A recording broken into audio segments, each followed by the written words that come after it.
اعوذ باللہ من الشیطان الرجیم بسم اللہ الرحمن الرحیم یا ایہا الذین آمنوا استعینوا بالصبر والصلاة ان اللہ مع الصابرین ولا تقولوا لمن يقتل في سبیل اللہ اموات بل احیاء ولکن لا تشعرون وَلَنَبْلُوَنَّكُمْ بِشَيْءٍ مِّنَ الْخَوْفِ وَالْجُوعِ وَنَقْصٍ مِّنَ الْأَمْوَالِ وَالْأَنفُسِ وَالثَّمَرَاتِ وَبَشِّرِ الصَّابِرِينَ الَّذِينَ إِذَا أَصَابَتْهُمْ مُصِيبَةٌ قَالُوا إِنَّا لِلَّهِ وَإِنَّا إِلَيْهِ رَاجِعُونَ۔ محترم ناظرین، السلام علیکم۔ واقعہ کربلا کے حوالے سے یہ خصوصی پروگرام ہم آپ کی خدمت میں پیش کر رہے ہیں۔ خواتین و حضرات، بہت ساری باتیں ہوتی ہیں واقعہ کربلا کے حوالے سے اور ہوتی رہیں گی، قیامت تک ہوتی رہیں گی۔ کل جب میں اس پروگرام کی تیاری کر رہا تھا تو میرے ذہن میں ایک بات اچانک آئی، وہ یہ تھی کہ پوری تاریخ انسانیت میں جتنے آنسو امام عالی مقام حضرت امام حسین علیہ السلام کے حوالے سے، اس شہادت کے حوالے سے، اس سانحے کے حوالے سے بہے ہیں اور قیامت تک بہتے رہیں گے، دوسری مثال ہمیں نہیں ملتی۔ خواتین و حضرات، یہ حسین علیہ السلام سے محبت ہے، پوری امت کی محبت۔ دین کا فلسفہ شہادت کیا ہے؟ دین ایک شہید کے بارے میں کیا فرماتا ہے؟ انہیں رزق ملتا ہے۔ پھر شہادت کے حوالے سے کہ یہ زندہ ہیں، تمہیں اس کا شعور نہیں ہے۔ اللہ اکبر، اللہ اکبر۔ شہید اپنی جان دے کر اپنے قاتل کو ہمیشہ کے لیے مار دیتا ہے۔ خواتین و حضرات، حسینیت کسے کہتے ہیں؟ سیرت امام عالی مقام حضرت امام حسین علیہ السلام کے حوالے سے دو جید علماء گفتگو فرمائیں گے۔ ہم بات کروائیں گے کہ حقیقت ابدی ہے مقام شبیری، بدلتے رہتے ہیں انداز کوفی و شامی۔ ہم بات کروائیں گے اپنے معزز علماء سے کہ انسان کو بیدار تو ہو لینے دو، ہر قوم پکارے گی ہمارے ہیں حسین، تو یہ انسان کب بیدار ہوگا؟ یا انسان کے بیدار ہونے میں تاخیر کیوں ہو رہی ہے؟ خواتین و حضرات، جوڑیں گے حالات حاضرہ سے کربلا کو ہم اپنی قوت کیسے بنا سکتے ہیں۔ آج امام عالی مقام حضرت امام حسین علیہ السلام سرکار دو عالم صلی اللہ علیہ وآلہ وسلم کے امتی کو کیسا دیکھنا چاہتے ہیں؟ اتحاد بین المسلمین کی بات کریں گے۔ امت میں افتراق نہیں دیکھنا چاہتے امام۔ خواتین و حضرات، تشریف فرما ہے محترم مفتی منیب الرحمن صاحب، ممتاز عالم دین۔ کون آپ سے واقف نہیں؟ پیام صبح میں تشریف لاتے ہیں اور الحمدللہ ہمیشہ ہم مفتی منیب الرحمن صاحب سے سیکھتے ہیں۔ تشریف فرما ہے ایک اور مقبول، معروف اور محبوب نام ہمارے ملک کا، علامہ سید رضی جعفر صاحب قبلہ۔ علامہ صاحب، آپ کا بڑا شکر گزار، آپ تشریف لائے۔ ایک اور جانا مانا نام ہمارے ملک کا۔ خواتین و حضرات، دونوں معزز مہمانوں کو خوش آمدید کہتے ہوئے میں پہلا سوال رکھوں گا اپنے معزز مہمان مفتی منیب الرحمن صاحب کی خدمت میں۔ مفتی صاحب، وَلَا تَقُولُوا لِمَنْ يُقْتَلُ فِي سَبِيلِ اللَّهِ أَمْوَاتٌ بَلْ أَحْيَاءٌ وَلَكِنْ لَا تَشْعُرُونَ۔ جو اللہ کی راہ میں مارے جائیں، قتل ہوں، تم انہیں مردہ نہ کہو، وہ زندہ ہیں، لیکن تمہیں اس کا شعور نہیں۔ دین کا جو فلسفہ شہادت ہے، مفتی صاحب ارشاد فرمائیں۔ بسم اللہ الرحمن الرحیم، الحمدللہ رب العالمین، الصلاة والسلام علی سید المرسلین وعلی آلہ الطیبین الطاہرین وعلی صحابتہ الصدیقین الصادقین وعلی کل من تبعہم بإحسان الی یوم الدین۔ انیق احمد صاحب، اپنی ابتدائی گفتگو میں آپ نے اشارہ کیا، آج ہم امام علی مقام حضرت حسین رضی اللہ تعالی عنہ وکرم اللہ تعالی وجہ الکریم وعلی اللہ مقامہ کی شہادت عظمیٰ کی نسبت سے گفتگو کرنے کے لیے بیٹھے ہیں۔ حضرت امام علی مقام نے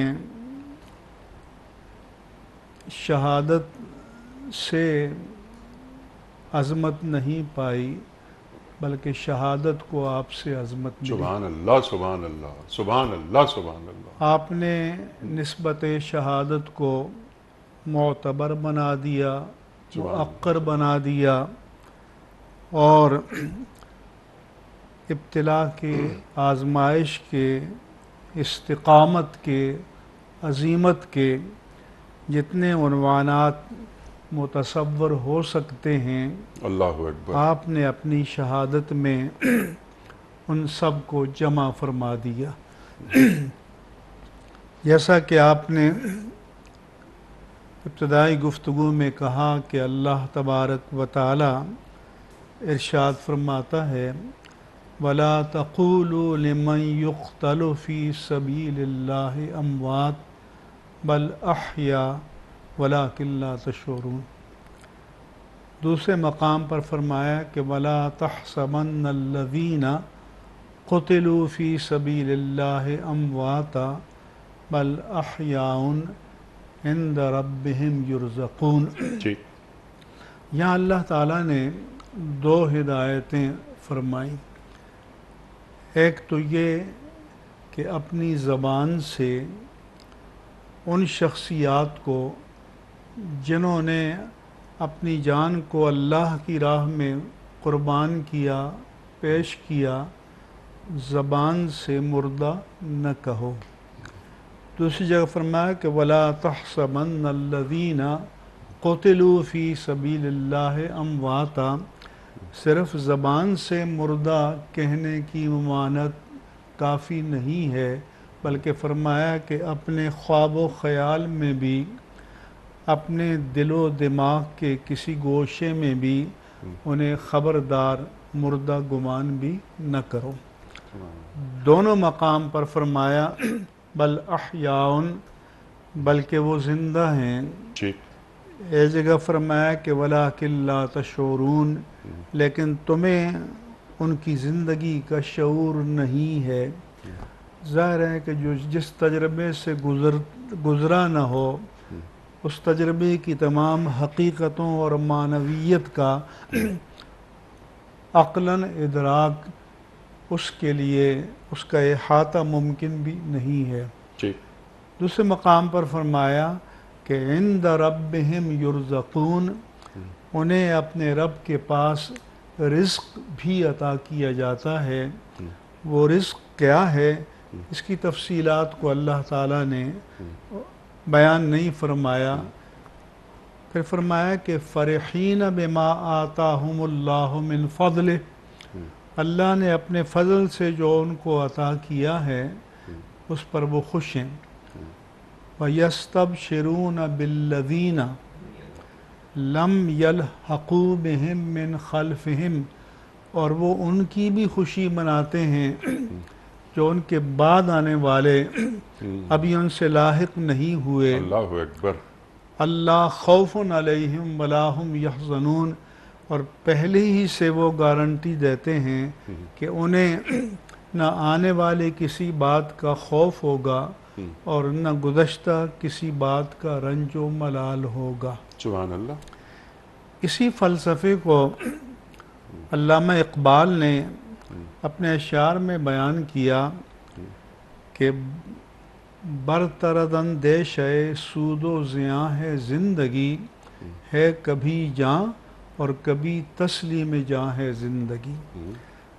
ظاہری پیمانوں کے مطابق تو جان کا سلامت رہنا جی ہاں، یہ زندگی ہے، اور جو ہمارے جتنے سائنسی اور طبی معیارات ہیں اس کے مطابق اسے زندگی کہا جاتا ہے، لیکن حقیقت حیات اور کمال حیات یہ ہے کہ جس نے جان عطا کی ہے اس کے نام پر جان کو قربان کر دیا جائے اور تسلیم کر دیا جائے۔ مفتی صاحب حقیقت حیات کے ساتھ ساتھ اقبال ہی فرما رہے ہیں نا کہ حقیقت ابدی ہے مقام شبیری، اور پھر فرمایا کہ تو اسے پیمان امروز و فردا سے نناب، جاوداں پیہم رواں ہر دم جواں ہے زندگی۔ لہذا یہ جو حقیقت ابدی ہے، یہ جو حیات دوام ہے، اس پر کبھی زوال نہیں آتا، اس پر کبھی فنا نہیں آئے گا۔ یہ جیسے جیسے وقت گزرتا رہے گا اور جیسے جیسے انسانیت مقام شبیری اور عظمت امام سے آشنا ہوتی رہے گی، اسی طرح سے ان کی عظمتیں انسانیت پر آشکارا ہوتی رہیں گی، اس کے راز انسانیت پر کھلتے رہیں گے۔ سبحان اللہ۔ لہذا قرآن مجید میں اللہ تبارک و تعالی نے اس حقیقت کو واضح طور پر بیان کیا۔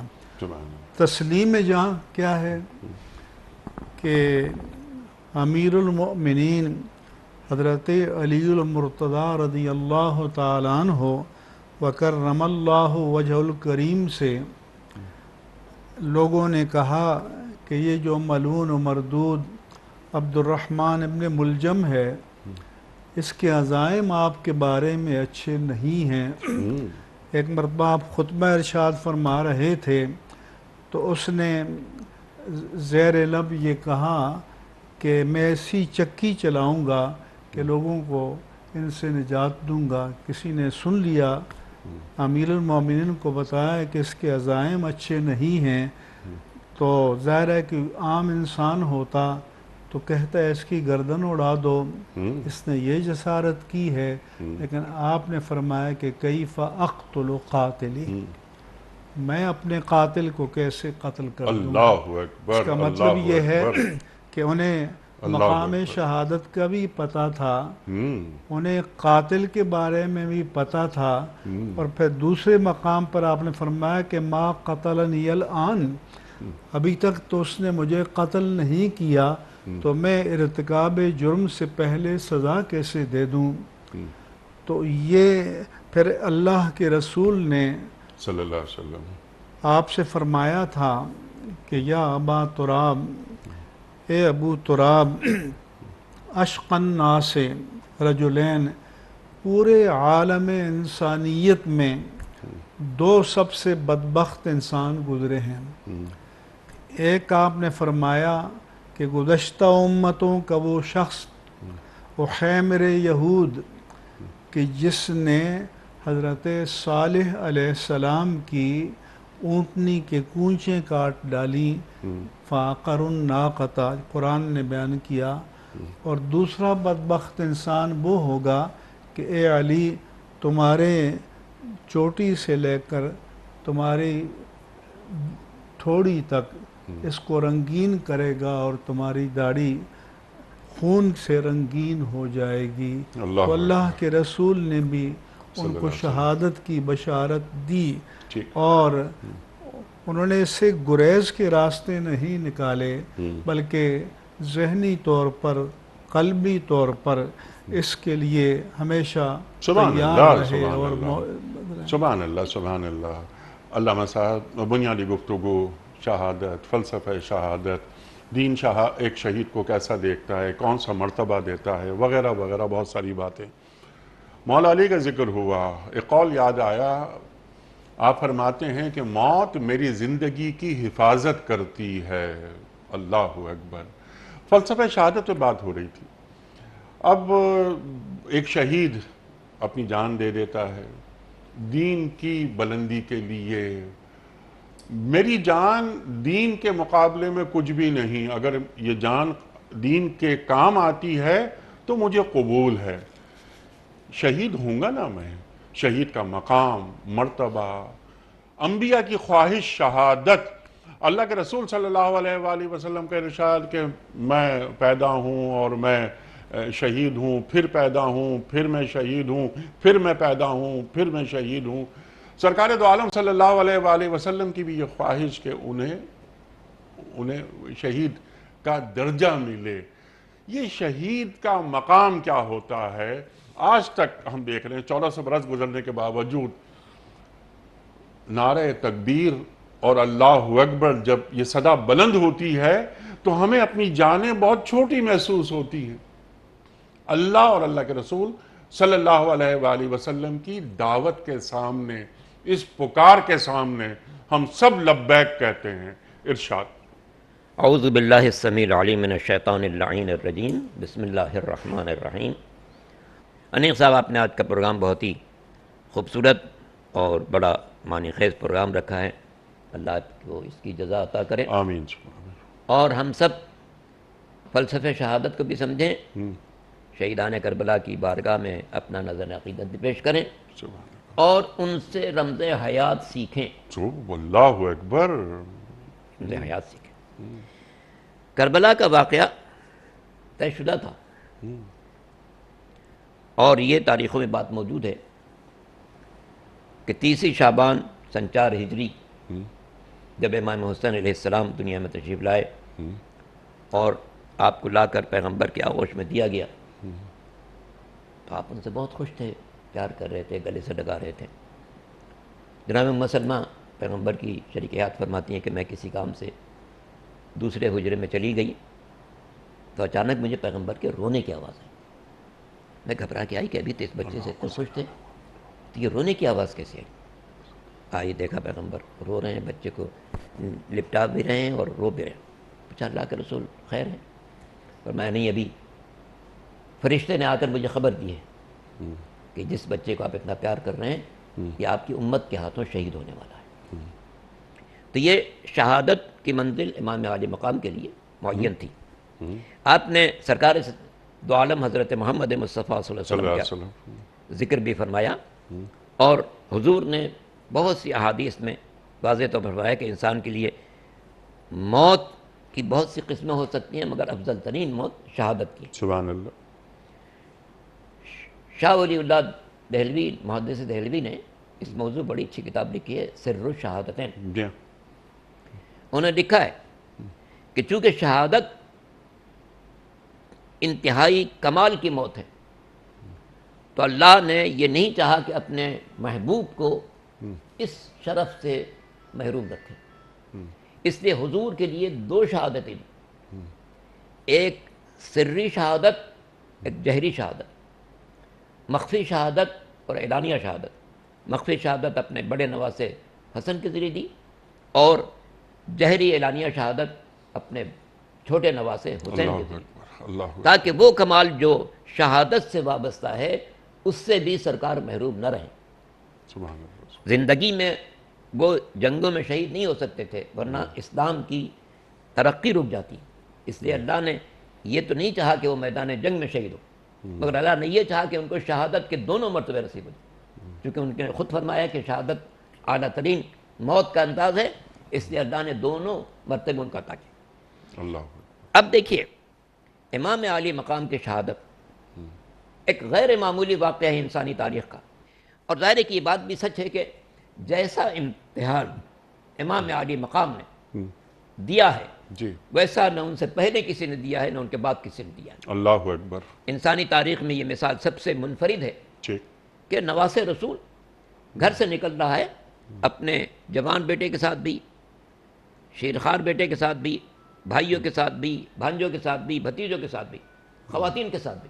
دین خدا پر اتنا سخت وقت آ چکا تھا کہ اس کو حسین کے خون کی بھی ضرورت تھی اور ان بیویوں کے قید و بند کی بھی ضرورت تھی۔ ان بیویوں نے، اس میں شک نہیں ہے کہ تاریخ انسانی کی ہے، انتہائی اندوہناک بات ہے۔ آج اگر کسی معزز خاتون کو رسیوں میں باندھ کر بازاروں سے گزارا جائے تو ایک علمان، ساری دنیا میں ایک المناک بات ہوگی۔ ہاں، سارا میڈیا دیکھے گا، ارے یہ کیا ہو رہا ہے، کون لوگ ہیں اتنی معزز خاتون کو رسیوں میں باندھ کر بازاروں سے گزار رہے ہیں۔ لیکن رسول کی نواسیاں، اللہ اکبر، زینب میں کلثوم رسیوں میں باندھ کر کوفہ و شام کے بازاروں سے گزاری جا رہی ہیں۔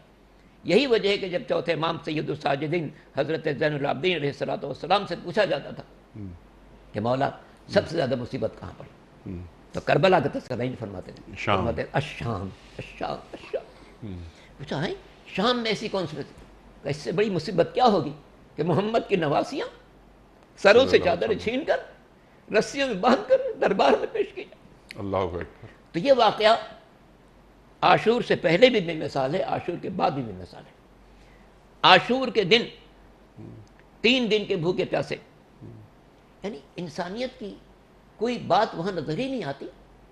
چھوٹے چھوٹے بچے ہیں، پیاس سے جاں بلب ہیں، سامنے فرات کا پانی لہرے لے رہا ہے، سب پی سکتے ہیں، کافر پی سکتے ہیں، نجس مخلوقات پی سکتی ہیں، دشمنان خدا اور رسول پی سکتے ہیں، لیکن محمد کا گھرانہ نہیں پی سکتا، اللہ سرکار دو عالم کے خاندان کے لوگ نہیں پی سکتے، ان سے چاہنے والے نہیں پی سکتے، ان کے بچے نہیں پی سکتے، ان کے جوان نہیں پی سکتے، مگر یہ لوگ اللہ کی رضا پر اس طریقے سے راضی ہیں کہ تاریخ میں جھوٹی ہوئی روایت نہیں مل سکتی۔ کسی بچے نے کہا کہ مولا اب پیاس برداشت نہیں ہوتی، دشمن کی بات مان لی۔ کسی خاتون نے کہا کہ مولا اب پیاس برداشت نہیں ہو رہی ہے، بھوک برداشت نہیں ہو رہی ہے، اللہ اکبر۔ بات مان لیجیے۔ نہیں، سب کو معلوم ہے کہ ہم جو قربانی دے رہے ہیں یہ دین الہی کی بقا کا راستہ ہے، اس قربانی کے ذریعے سے دین زندہ ہونے والا ہے۔ اللہ کسی شاعر نے بالکل سچ کہا ہے جو کربلا کے بارے میں، اس نے کہا کہ اسلام زندہ ہوتا ہے کرب و بلا کے بعد، قتل حسین اصل میں مرگ یزید ہے۔ اسلام زندہ ہوتا ہے کرب و بلا کے بعد، یعنی اس کو یوں بھی پڑھ سکتے ہیں اسلام زندہ ہو گیا کرب و بلا کے بعد، اللہ اکبر۔ کیونکہ جو موت آ رہی تھی اسلام پر، حسین اپنی قربانی سے اسے بچا رہے تھے۔ اور اسی لیے آپ دیکھیں امام عالی مقام نے اس سلسلے میں جو اقدام فرمایا ہے، اگر آپ نقشے میں دیکھیں گے تو مدینے سے کربلا کا راستہ مختصر ہے، لیکن امام نے وہ راستہ نہیں اختیار کیا۔ ٹھیک۔ مدینے سے پہلے مکے آئے ہیں، مکے میں جن ایام میں حاجیوں کی عمرہ کرنے والوں کی بہت آمد و رفت رہتی ہے، رمضان مبارک، شوال، ذیقعدہ، امام نے مکے میں گزارے تاکہ دو دنیا کا انسان آئے اس کو بخبر کرے، فلسفے شرارت چھپنے نہ پائے، سب کو بتاؤ کہ نواز رسول جا رہا ہے، دین پر اتنا سخت معاملہ۔ اللہ اکبر۔ یہاں تک کہ پھر آپ 8ویں ذی الحجہ کو اپنے حج کو عمرے سے تبدیل کر کے کربلا کی طرف روانہ ہوتے ہیں۔ کربلا کی جاتے ہوئے بھی تقریباً 22 مقامات پر امام ٹھہرے ہیں، جی ہاں۔ ہر جگہ نماز پڑھائی، خطبہ دیا، لوگوں پر واضح کیا کہ دیکھو میں جا رہا ہوں دین خدا کی سربلندی کے لیے۔ راستے میں جو لوگ یہ دیکھتے تھے کہ امام عالی مقام جا رہے ہیں، نواز رسول جا رہے ہیں، بہت سے لوگ شامل ہو جانا چاہتے تھے۔ فرماتے امام نے کہ دیکھو کسی اور خیال میں نہ رہنا، ٹھیک میں جا رہا ہوں جان دینے کے لیے، ٹھیک۔ میرے ساتھ صرف وہ چلے جو جان دینے والا ہو۔ سبحان اللہ۔ چنانچہ مجمع جو دنیاوی اعتبار سے آتا تھا وہ چھٹ جاتا تھا، گنے چنے افراد امام کے ساتھ ہو جاتے، کیونکہ جو شخص بھی امام کے ساتھ چل رہا تھا وہ جان رہا تھا کہ میں کہاں جا رہا ہوں۔ حتیٰ کہ جناب ظہر قیم لکھا ہوا ہے، عثمانی تھے، جب کلے مکے سے چلے ہیں کوفے کی طرف تو اپنا خیمہ امام سے دور لگاتے تھے کہ ایسا نہ ہو کہ امام کا سامنا ہو جائے، کوئی بات امام مجھ سے فرما دے، لیکن امام جانتے تھے کہ نہیں، اس کے دل میں ایک جوہر پوشیدہ ہے، اس کے دل میں ایک نورانیت پوشیدہ ہے۔ اللہ اکبر۔ ایک جگہ امام نے اپنے آدمی کو بھیجا کہ جاؤ زہیر کو بلا کے لاؤ۔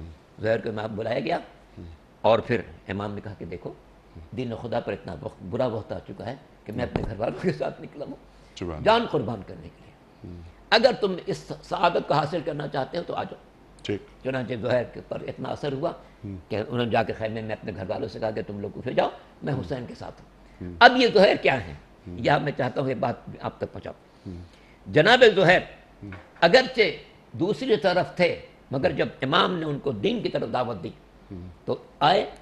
اتنا پاکیزہ انسان تھا کہ جب عاشور کے دن ظہر کا وقت آیا اور امام کے ایک ساتھی نے کہا کہ مولا اول وقت آ چکا ہے، ہم چاہتے ہیں ظہر کی نماز آپ کے اقدام میں ادا کریں، تو امام نے دشمن کے پاس کہلوایا کہ بھائی تھوڑا سا وقفہ دے دو، نواز رسول نماز پڑھ لیں۔ اجازت نہیں ملی، کہا کہ نہیں یہ نہیں ہو سکتا۔ تو 2 صحابی کھڑے ہوئے دونوں طرف امام کے آگے، ایک کا نام سعید ہے، دوسرے کا نام زہیر قیم۔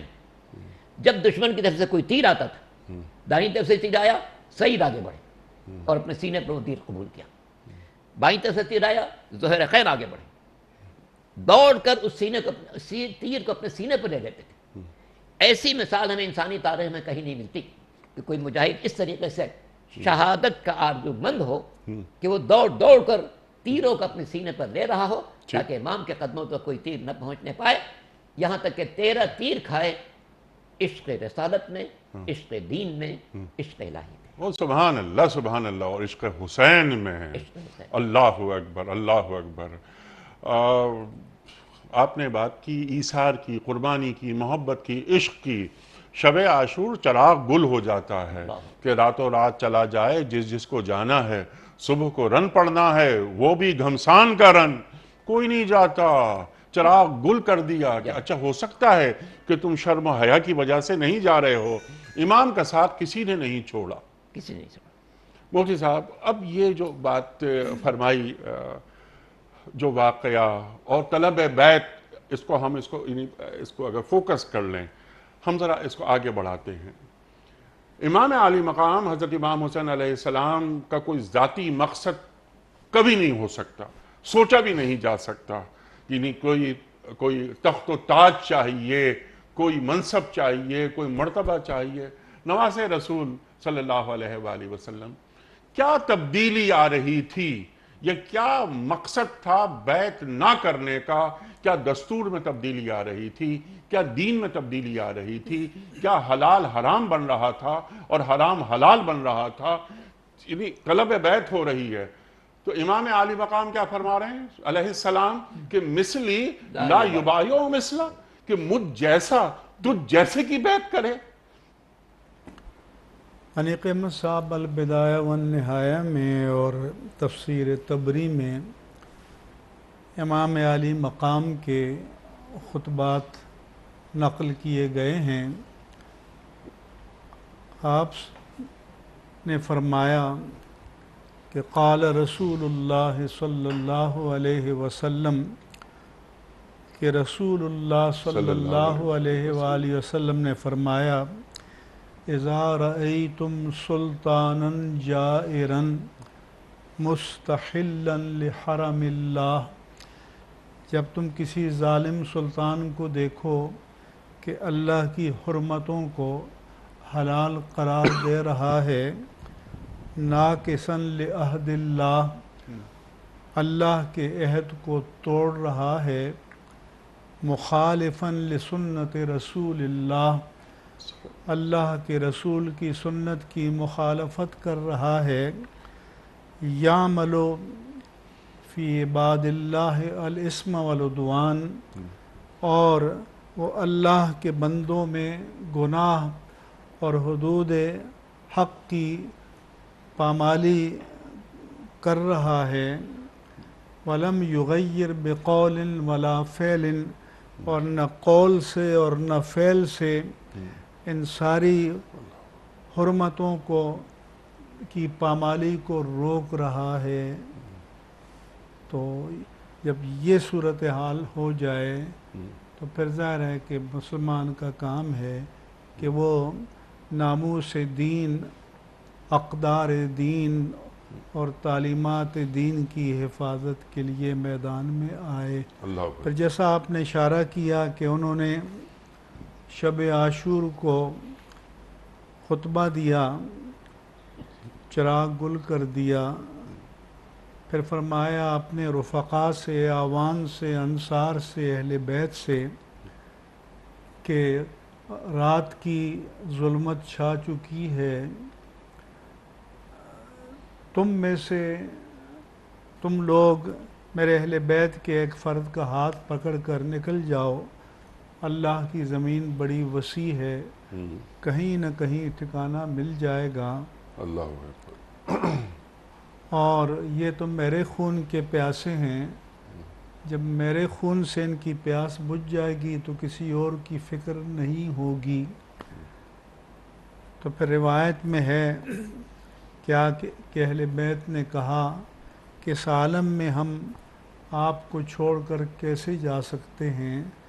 لوگ کہیں گے تم نے اپنے سردار کو چھوڑا، اپنے چچا کو چھوڑا، اپنے سردار کا ساتھ نہ دیا، چچا کا ساتھ نہیں دیا، کیسے بھتیجے تھے، کیسے بھانجے تھے، کیسے بھائی تھے، لہذا ہم آپ کا ساتھ چھوڑ کر نہیں جائیں گے، اپنی جانوں سے، اپنے مالوں سے آپ پر قربان ہو جائیں گے۔ اب جو آپ حالات حاضرہ کی بات کیا کرتے ہیں تو میری گزارش ہے کہ ایک تو ذکر حسین ہے، ایک غم حسین ہے، ایک اقدار حسین ہے۔ سبحان اللہ سبحان اللہ۔ ذکر حسین عاشورہ محرم 61 ہجری سے چلا آ رہا ہے، جاری ہے اور جاری رہے گا۔ غم حسین بھی منایا جا رہا ہے اور تا قیامت منایا جاتا رہے گا۔ لیکن اصل جو مسئلہ ہے کہ جو اقدار حسین کا ہے، جن حرمتوں کی پامالی کے کو روکنے کے لیے آپ میدان عمل میں آئے، خطرات کا سامنا کیا، تمام حالات کا مقابلہ کیا، بے مثل و بے مثال قربانیاں پیش کیں، تو اگر ہم اپنے آپ سے سوال کریں، اپنے گرد و پیش کا جائزہ لیں، تو پھر ہمیں اپنے آپ سے سوال کرنا چاہیے کہ ہمارے گرد و پیش میں، ہمارے نظام میں نیچے سے اوپر تک اقدار حسینی کا غلبہ ہے یا اقدار یزید کا غلبہ ہے۔ اللہ اکبر۔ اگر اقدار یزید کا غلبہ ہے تو پھر حسین وقت کہاں ہے؟ اللہ اکبر۔ اس لیے تو اقبال نے کہا تھا کہ گرچہ تابدار ہے اب بھی گیس ہوئے دجلہ و فرات، قافلہ حجاز میں ایک بھی حسین نہیں۔ تو سوال پھر یہ ہے کہ امام علی مقام اگر ہم سے پوچھیں گے کہ میرا ذکر بھی تم نے کیا، میرا غم بھی تم نے منایا، میری یاد کو بھی تم نے زندہ رکھا، لیکن جن اقدار کی حفاظت کے لیے میں نے جان دی، یہ قربانیاں پیش کیں جو تاریخ کے صفحات پر نقش ہیں اور ثبت ہیں، جنہیں کوئی بھی مٹا نہیں سکتا، ان اقدار کے احیاء کے لیے بھی ہم کوئی کردار ادا کر رہے ہیں۔ اس لیے یا حسین کہنے والے تو بہت ہیں، ذکر حسین والے بھی بہت ہیں، لیکن اقدار حسین کے لیے میدان عمل میں آنے والے اب نہیں ہیں، ورنہ تب تو تعداد کم تھی۔ آج تو 1 ارب 40 کروڑ مسلمان پورے زمین پر موجود ہیں، لیکن اتنی بڑی تعداد، اتنے بڑے وسائل اور 57 مسلم ممالک، اور پھر اللہ تعالیٰ نے مسلمانوں کو وہ خطہ ارضی دیا کہ تمام تجارتی گزرگاہیں مسلمانوں کی ساحلوں کو سلام کیے بغیر گزر نہیں سکتی۔ اس کے باوجود مسلمان ایک طرح سے محکوم ہے، ایک طرح سے زیر ہے، غلبے کی پوزیشن میں نہیں ہے اور اغیار کا محتاج ہے، وہ اپنی شرائط ڈکٹیٹ کر رہے ہیں۔ تو غلبہ اسلام اور اقدار یزید اقدار حسین کا تقاضا تو یہ ہے کہ پھر حسینی اقدار کو ڈکٹیٹ کیا جائے اور منایا جائے۔ آپ شعر پڑھا کرتے ہیں کہ کیسی تیری سیاست، کیسا تیرا نظام، یزید سے بھی مراسم، حسین کو بھی سلام۔ اللہ اکبر۔ یہ منافقت، لا تلبسوا الحق بالباطل، قرآن کریم فرماتا ہے کہ حق اور باطل کو گڑبڑ نہ کرو، گڑبڑ نہ کرو، ہم کر رہے ہیں اور گڑبڑ ہو رہی ہے، گڑبڑ ہو رہی ہے۔ مفتی صاحب نے کیونکہ اب حالات حاضرہ کی طرف گفتگو فرمائی، بہت اہم گفتگو فرمائی۔ علامہ صاحب، آج کی جو یزیدیت ہے اس سے نمٹنے کے لیے حسینی حکمت عملی کیا ہونی چاہیے؟ کربلا ہماری قوت ہے، رہتی ہماری سے مراد عالم انسان کی، انسانیت، پورے عالم انسان۔ وہ جو میں نے ابتدا میں ایک شعر پڑھا تھا کہ انسان کو بیدار تو ہو لینے دو، ہر قوم پکارے گی ہمارے ہیں حسین۔ تو یہ کربلا کی جو اقدار ہیں، ایک چیز ہے حسین، ایک ہمارے لیے رول ماڈل ہیں، اور جو مفتی صاحب بات فرما رہے ہیں دوسری چیز ہے حسینیت. تو حسینیت ہمارے اندر کتنی ہے. امام عالی مقام حضرت امام حسین علیہ السلام امت کو اتنی بڑی قربانی کے ذریعے کیا پیغام دے رہے ہیں؟ اقبال نے بالکل سچ بات کہی ہے. یک حسین نیست کے گردد شہید ورنہ بسیارن در دنیا یزید. ماشاءاللہ. سبحان اللہ. حقیقت یہی ہے کہ امام علی مقام حسین ابن علی علیہ السلام کی ذات بھی منفرد ہے، ان کا کارنامہ بھی منفرد ہے، ان کی قربانی بھی منفرد ہے. جی. انسانی تاریخ میں یہ ایک غیر معمولی مثال ہے. ٹھیک. ابھی پچھلے دفعہ آپ نے ایک بات کہی کہ امام علی مقام نے فرمایا ان مثلی لا یبایع مثلہ. جی ہاں. بیعت کے معاملے میں اتنی شدت کیوں امام نے فرمائی؟ یہ بات اس وقت کھلی جب امام حسین کا سر یزید کے پاس پیش کیا گیا اور اس نے کہا کہ لعبت ہاشم بالملک فلا ملک جاء ولا وحی نزل. یہ ہاشمی نے پیغمبر کی، اس نے کہا ہاشمی نے کھیل کھیلا تھا، ورنہ نہ کوئی فرشتہ آیا ہے نہ کوئی وحی نازل ہوئی. تو ظاہر ہے کہ بیعت مانگنے والا وہ ہے کہ جو پیغمبر کے لائے ہوئے دین کو ایک کھیل سمجھتا ہے. اسی لیے سارا زور تھا حاکم کی طرف سے حسین کے لیے. اور بھی لوگ تھے جنہوں نے بیعت نہیں کی تھی، مگر ان سے اپنا مطالبے میں وہ شدت نہیں تھی. صرف امام حسین کے ساتھ مطالبے میں شدت اتنی تھی کہ اس نے اپنے گورنر، مدینے والے گورنر کو لکھا تھا کہ یا تو حسین سے بیعت لو یا ان کا سر قلم کر کے میرے پاس بھیج. شدت کیوں تھی؟ اس لیے کہ حسین نواس رسول ہیں، جوانان جنت کے سردار ہیں، دین کے پاسباں ہیں. اگر یہ بیعت کر لیتے ہیں تو اس کا مطلب یہ ہے کہ پیغمبر کے دین کی نفی کر رہے ہیں. جو حاکم یہ کہتا ہے کہ پیغمبر نے کھیل کھیلا تھا، نہ کوئی وحی نازل ہوئی نہ کوئی فرشتہ نازل ہوا، اور نواس رسول اس کی تائید کر رہا ہے، تو یہ ممکن ہی نہیں تھا کہ نواس رسول ایسے شخص کی تائید کرے کہ جو سرکار دو عالم کے دین کی نفی کر رہا ہو. اس لیے امام حسین نے طے کر لیا کہ چاہے کچھ ہو یہ بات تو قبول نہیں ہوگی. اور یہ بات ایسی تھی کہ نہ امام حسین نے قبول کی نہ کسی فرد نے. میں نے جیسا کہ ابتدا میں بات عرض کی کہ کسی بچے نے بھی نہیں کہا کہ مولا اب پیاس نہیں برداشت ہو رہی، مولا بھوک نہیں برداشت ہو رہی. پیاس ایسی تھی کہ آ گئی جاں ہونٹوں پر، صابر ایسے تھے کہ پھیری نہ زباں ہونٹوں پر. تو یہ وہ لوگ تھے جو سب جانتے تھے کہ دین کی بقا اس وقت قربانی میں ہے. سبحان اللہ. اور اس قربانی کے ذریعے سے دین خدا کو زندگی ملے گی. اور اسی لیے پیغمبر نے کیا فرمایا تھا؟ حسین منی وانا من الحسین. سبحان اللہ. حسین مجھ سے ہے، اس سے کہ دنیا میں میرے ذریعے سے آئے، میری بیٹی فاطمہ ہے اور فاطمہ کا ذریعہ حسین آیا، مگر انا من الحسین، میں حسین سے ہوں. گویا 61 ہجری میں ایسی صورتحال پیش آئے گی کہ میرا دین باقی نہیں رہے گا اگر حسین قربانی نہ دیں. اس وقت حسین کی قربانی میرے دین کو باقی رکھے گی، میرے نظام کو باقی رکھے گی، میری شریعت کو باقی رکھے گی. اسی لیے امام عالی مقام کا جو خطبہ روز عاشور ہے، آپ نے دشمنوں سے سوال کیا ہے تم مجھے کیوں قتل کرنا چاہتے ہو؟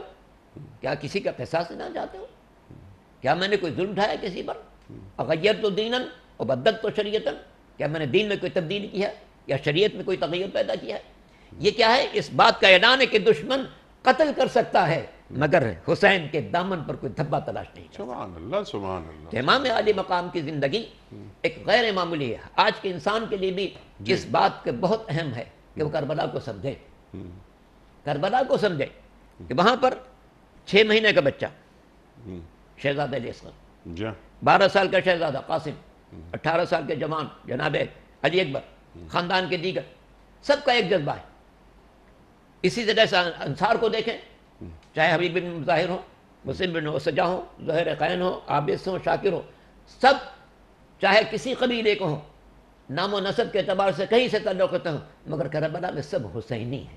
سبحان اللہ. آج کا پیغام یہ ہے کہ ہر انسان اپنے دلوں میں اس فکر کو زندہ کرے کہ اے میرے مالک، اگر تیرے دین پر وقت آیا تو جس طرح سے حسین نے اپنے بچوں کو، اپنے بھائیوں کو، اپنے بھتیجوں کو، اپنے بھانجوں کو راہ خدا میں قربان کیا، اگر تیرے دین پر وقت آئے گا تو میں اسی طرح سے قربانی پیش کروں گا جس طرح سے حسین نے قربانی پیش کی تھی. اور میں دین خدا کی بقا کے لیے، اس کی سلامتی کے لیے، ہر اس قربانی کے لیے ہمیشہ تیار رہوں گا۔ عشر محرم کو منانے کی بنیادی غرض یہی ہے کہ بندگان خدا میں یہ جذبہ بیدار کیا جائے کہ حسین نے جو قربانی دی تھی نہ مملکت کے لیے تھی، نہ بادشاہت کے لیے تھی، نہ سیم و زر کے لیے تھی، نہ جاہ و حشم کے لیے تھی۔ خود امام نے کیا فرمایا تھا مدینے سے نکلتے وقت، انی لم اخرج اشرا ولا بطرا ولكن خرجت لاصلاح امت جدی رسول اللہ۔ میں مدینے سے نہیں نکلا کہ میں بڑائی چاہتا ہوں، کوئی فخر مباحت کرنا چاہتا ہوں، میں اپنے نانا کی امت کی اصلاح کے لیے نکلا ہوں۔ یہی پیغام عشر محرم میں تمام بنی نوع انسان کو ہم پہنچانا چاہتے ہیں کہ اے بنی نوع انسان، حسین کی قربانی دین خدا کے لیے تھی۔ اس دین کا تقاضا یہ ہے کہ تم بھی اپنے آپ کو تیار رکھو، کبھی ایسا وقت آ جائے کہ دین پر کوئی مصیبت آ جائے تو تم خود تیار ہو جانا، اپنے بچوں کو تیار کرنا، اپنے جوانوں کو تیار کرنا، اپنے بھائیوں کو تیار کرنا، اپنے بھتیجوں کو تیار کرنا، خواتین کو تیار کرنا کہ تمہارے مقصد شہادت کو وہ پہنچائیں گے دنیا کے تک۔ علامہ صاحب سبحان اللہ سبحان اللہ۔ پھر آخری گفتگو آپ نے یہ فرمائی، آخری جملہ آپ کا یہ تھا کہ خواتین کو تیار کرنا، ان کی نفسیات میں یہ بات شامل ہو جائے کہ ہماری جانیں، ہماری اولاد کی جانیں اللہ کے دین کی سربلندی کے لیے استعمال ہو جائیں، اس کے سامنے کچھ بھی نہیں۔ اب یہاں سرکار دو عالم صلی اللہ علیہ وآلہ وسلم کی نواسی حضرت زینب سلام اللہ علیہ، اللہ اکبر، یزید تجھے حکومت نہیں ملی، تجھے مہلت ملی ہے، یعنی ایک گرجدار خطبہ جا رہا ہے۔ تو حضرت زینب سلام اللہ علیہ، آپ کی سیرت، ہماری خواتین، ارشاد۔ سچ کہا ہے کہ حدیث عشق دو بس کربلا و دمشق، یکی حسین رقم کر دو دیگری زینب۔ اللہ اکبر۔ عشق الہی کی داستان کے دو حصے ہیں، ایک حصہ حسین نے مرتب کیا ہے، دوسرا زینب نے مرتب کیا ہے۔ آپ غور کیجئے، اگر جناب زینب اور ان کے خاصات، ان کی بہنیں اور خواتین نہ ہوتی تو عین ممکن تھا اس واقع کربلا پر پردہ ڈال دیا جاتا، لاشیں وہاں پر بنی اسد کے لوگ آتے دفن کر دیتے، بات ختم ہو جاتی۔ مگر ان خواتین کو ظالم نے تو قریہ قریہ لے جایا گیا، کوئی 32 منزلوں سے گزارا گیا تاکہ اپنے جاہ و حشم کو ظاہر کریں، دیکھو ہم کتنے پاورفل ہیں، ان کے مردوں کو قتل کر دیا، ان کے خواتین کو قیدی بنا لیا۔ لیکن یہ انتظام قدرت تھا کہ اسی کے ذریعے سے دین کے نشان اشاعت۔ چنانچہ جب یہ قافلہ کہیں پہنچتا تھا، لوگ جمع ہو جاتے تھے تماشا دیکھنے کے لیے، جن کو بتایا گیا تھا کسی نے خروج کیا تھا، بادشاہ کو فتح حاصل ہوئی ہے، تماشائی جمع ہو جاتے تھے۔ یہ جو تماشائی جمع ہوتے تھے، یہاں پر جناب زینب ام کلثوم کو موقع ملتا تھا مقصد شہادت کو واضح کرنے کا۔ اللہ اے لوگوں تم جمع ہوئے ہو خوشی منانے کے لیے، ذرا دیکھو یہ سر کس کا ہے، ذرا کے نیزہ پر سر تو دیکھو کس کا ہے، غور سے دیکھو یہ حسین کا سر ہے۔ یہ حسین کون ہے؟ فاطمہ کے بیٹے ہیں، فاطمہ کون ہے؟ پیغمبر کی بیٹی ہیں۔ اس طرح جن بستیوں سے گزرتی تھیں تماشائی جمع ہو جاتے تھے، وہاں پر جناب زینب ام کلثوم خطبہ دیتی تھی اور لوگوں کو بیدار کرتی تھی اور بتاتی تھی کہ دیکھو یہ کیسا معرکہ ہے کہ جس میں رسول کے نواسے کو، وہ نواسا جو کبھی ان کے دوش پر ہوتا تھا، کبھی آغوش میں ہوتا تھا، اس کے سر کو انہوں کے نیزہ پر بلند کیا گیا۔ تو یہ بیویاں جو تھیں، انہوں نے ان 32 بستیوں سے جہاں سے گزری ہیں، ہر جگہ پیغام کی نشر اشاعت کرتی چلی گئی، نشر کرتی، یہاں تک کہ لوگوں کے در بیدار یہاں یہ کیسا غضب ہوا ہے، کیسا غضب ہوا ہے، ہم نے نواسے رسول کو قتل کیا ہے۔ اسی لیے امام کے لیے جب کوفے میں 12 محرم کو یہ بیویاں پہنچی اور سارے تماشائی جمع ہو گئے، چونکہ ان کو غلط سرد باتیں بتائی گئی تھی، سارے تماشائی جمع ہو گئے، جناب زینب نے ان کو مخاطب کیا کہ یہاں سے کربلا کتنی دور تھا، تمہیں شرم نہیں آئی کہ تم نے نواز رسول کو قتل کیا؟ نواز رسول کا کیا جرم تھا، اس نے کیا قصور کیا تھا؟ ایسا خطبہ دیا جناب زینب نے کہ لوگ سروں کو ٹکرانے لگے، ایک دوسرے سے سر ٹکرا رہے تھے اور رونے کی آواز بلند ہو رہی تھی کہ ہائے غضب، یہ ہم سے کتنا بڑا قصور ہوا ہے کہ نواز رسول یہاں۔ تو یہ بیویاں تھیں جنہوں نے مقصد شہادت کی اس قدر تشہیر کی ہے کہ وہ ہر مقام پر گئی، اور یہ بات بھی تاریخ میں بات محفوظ ہے کہ شب عاشور تمام بیویاں اپنے اپنے لال کو تیار کر رہی تھی کہ دیکھو کل قربانی دینے میں تاخیر مت کرنا، امام سے اجازت لینا اور فوراً اپنی جان قربان کرنا۔ اس لیے ہر ایک بے چین تھا کہ ہمیں پہلے موقع مل جائے۔ عابد جناب عباس ہو، جناب علی اکبر ہو، جناب قاسم ہو، جناب محمد ہو، ان سب کی بے چینی تھی کہ مجھے موقع مل جائے۔ انصار حسینی کا جذبہ دیکھیے، کیا بات ہے. جناب حبیب بن ظاہر ہیں, مسلم بن اوسجہ ہیں, یہ سب لوگ بیٹھے ہوئے ہیں. ان میں ایک صحابی کا نام ہے بریرہ حمدانی. شب عاشور سب اپنے لیے عبادت بھی کر رہے ہیں, اسرے کو بھی دیکھ رہے ہیں, باتیں بھی کر رہے ہیں. بریر بہت خوش نظر آ رہے تھے. بریر حمدانی بہت خوشی کی باتیں کر رہے تھے. کسی نے ٹوک دیا کہ یہ آج کی شب آخری زندگی کی شب ہے, آپ اتنی خوشی کی باتیں کر رہے ہیں. کیا بات کہی انہوں نے. انہوں نے کہا تم نے میری جوانی دیکھی ہے, میں نے جوانی میں بھی کسی غلط کام میں کبھی حصہ نہیں لیا. کہ ہاں اسی لیے تو تعجب ہے کہ آج کیوں خوش ہوں. کہ آج کی خوشی اس بات کی ہے کہ ہم صبح تک تو نواسے کی خدمت میں ہوں گے اور صبح کے بعد رسول کی خدمت میں پہنچ جائیں گے. اللہ اکبر. بس اتنا فاصلہ باقی ہے کہ ہمارے گردنوں پر تلوار چلے اور ہم حضور کی خدمت میں پہنچ. سبحان اللہ سبحان اللہ. مفتی صاحب کلوز کر دیجئے. آج ہم نے کیا سیکھا؟ فلسفہ آیا شہادت کا, آپ نے بیان فرمائی باتیں بہت. وَلَا تَقُولُوا لِمَنْ يُقْتَلُ فِي سَبِيلِ اللَّهِ أَمْوَاتٌ بَلْ أَحْيَاءٌ وَلَكِنْ لَا تَشْعُرُونَ پر تفصیلی گفتگو فرمائی. اب یہ جو بات, یہ سیرت حسین علیہ السلام کے حوالے سے بہت ساری باتیں سامنے آئیں. پھر آپ نے بات فرمائی لمحے موجود سے اسے جوڑنا ہے. امام علی مقام امام حسین علیہ السلام امت کو یکجا دیکھنا چاہتے تھے, امت میں تفرقہ نہیں دیکھنا چاہتے تھے. آج اتحاد بین المسلمین کے لیے, قربت کے لیے, یعنی ہم یکجان ہمیں ہونا چاہیے, وہ ایک امت کی سطح ہو یا مقامی سطح. ہم یہ دیکھتے ہیں اور ہم سے زیادہ آپ جانتے ہیں کہ امت کو منتشر کرنے کی ناپاک کوششیں ہوتی رہتی ہیں. ان سے نمٹنے کے لیے سیرت حسین علیہ السلام کیا پیغام ہمیں دے رہی ہے؟ رسول اللہ صلی اللہ علیہ وآلہ وسلم نے امیر المؤمنین حضرت علی المرتضی رضی اللہ عنہ سے فرمایا تھا, الناس من شجر شتى انا وعلی من شجرۃ واحدہ, کہ لوگوں کے سلسلہ ہائے نسب مختلف ہیں لیکن میرا اور علی کا سلسلہ نسب ایک ہے, ایک شجرہ ہے. پھر آپ نے فرمایا تھا کہ کل رجل اصبته من ابیہ الا بنی فاطمہ فانا ابوہم واصبتہم, کہ ہر شخص کا نسبی رشتہ اس کے باپ سے جڑتا ہے مگر بنی فاطمہ کے لیے اصول الگ ہے کہ ان کا عصبہ میں ہوں, ان کا باپ میں ہوں, ان کا نسب میری نسبت سے بیان ہوگا. اسی لیے حضرت امام علی مقام نے یوم عاشور خطبہ دیتے ہوئے فرمایا تھا کہ لوگوں, میں تمہارے نبی کا شہزادہ ہوں. آج اللہ کی زمین پر اس آسمان کے نیچے میرے سوا کسی نبی کا کوئی فرزند موجود نہیں ہے. میں علی کا بیٹا ہوں, میں سیدہ فاطمۃ الزہرا کا فرزند ہوں, میں جعفر طیار کا بھتیجا ہوں, میں عباس کا بھائی ہوں. پھر آپ نے سارے اپنی فضیلتیں بیان کی.